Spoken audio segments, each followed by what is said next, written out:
சற்று முன்பு கிடைத்திருக்கக்கூடிய தகவல் ஒன்று மக்களே. அதாவது பார்த்தீங்க அப்படின்னா, திமுகவில் இணைகிறாரா அதிமுக முன்னாள் அமைச்சர்? இதை பற்றி நம்ம பார்க்க போகிறோம். பார்ப்பதற்கு முன்பு நம்ம சேனலுக்கு நீங்கள் புதிய பார்வையாளராக இருந்திருந்தால் சப்ஸ்கிரைப் பண்ணிவிட்டு பாருங்கள். அது யார் அப்படின்னு பார்க்கறதுக்கு முன்னாடி சேனலுடைய வீடியோவை முழுமைக்கும் பாருங்கள். அப்போ தான் என்னன்றது உங்களுக்கு தெரிய வரும்.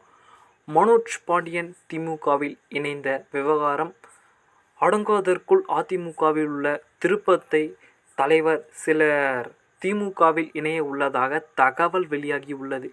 அதாவது பார்த்தீங்க அப்படின்னா, மனோஜ் பாண்டியன் என்ன காரணம் என்ன ஏதுன்னு தெரியாமல் திமுகவில் இணைந்தாராம்.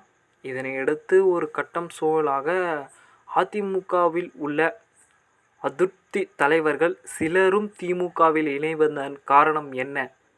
அதாவது இப்போ பார்த்தீங்கன்னா, அதிமுகவில் இருக்கக்கூடிய பர்சன்டேஜ் கம்மியாகிட்டே வருது அப்படின்ற மாதிரியும், அனைத்து இந்திய அண்ணா திராவிட முன்னேற்றக் கழகத்தின் இன்னொரு புறம் ஊழல்களுக்கான வேலைகள் கொண்டிருந்த சூழ்நிலையில் எடப்பாடி பழனிசாமி மீது கொடநாடு கொலை வழக்கு பற்றிய விவகாரம் இன்னும் போய் கொண்டிருக்கிறது.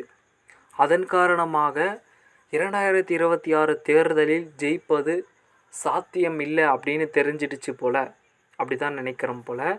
இதனை அடுத்து நம்ம பார்க்கும் பொழுது குறிப்பாக ஓபிஎஸ் அணியில் உள்ள எக்ஸ் அமைச்சரும் எம்எல்ஏவுமான ஆர் வைத்தியலிங்கமும் திமுகவில் இணைய உள்ளதாக தகவல் பரவி வருகிறது. இதற்கு காரணம் என்ன அப்படின்னு உங்களுக்கு தெரிய வருங்க.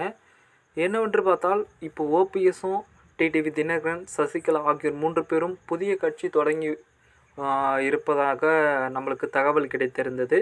இதனை அடுத்து அவர்கள் என்ன வேண்டுமானாலும் செய்யலாம் அப்படின்ற ஒரு சூழ்நிலை இருக்காங்க போல்.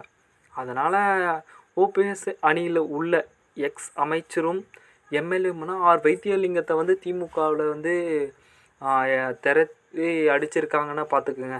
ஏன்னா இது ஒரு இதுவாக இருக்கலாம். அதாவது என்ன பார்த்தீங்கன்னா, ஒரு தூதுவரா அப்படின்னு இருக்கலாம். என்ன வேண்டுமானாலும் மாறலாம் இல்லையா? அதாவது இதனிடையே இந்த விவகாரம் தொடர்பாக பேசிய அமைச்சர் Sekar Babu wait and see என சுமூகமாக பதில் சொல்லியுள்ளார். உங்கள் கருத்து என்ன அப்படின்ற மாதிரியும் சொல்லியிருக்காரு.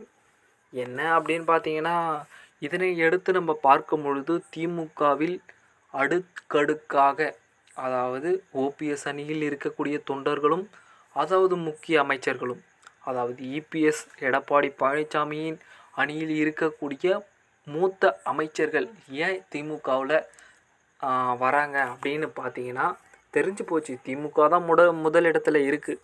அதனால் இதுக்கப்புறம் சாத்தியமே இல்லை.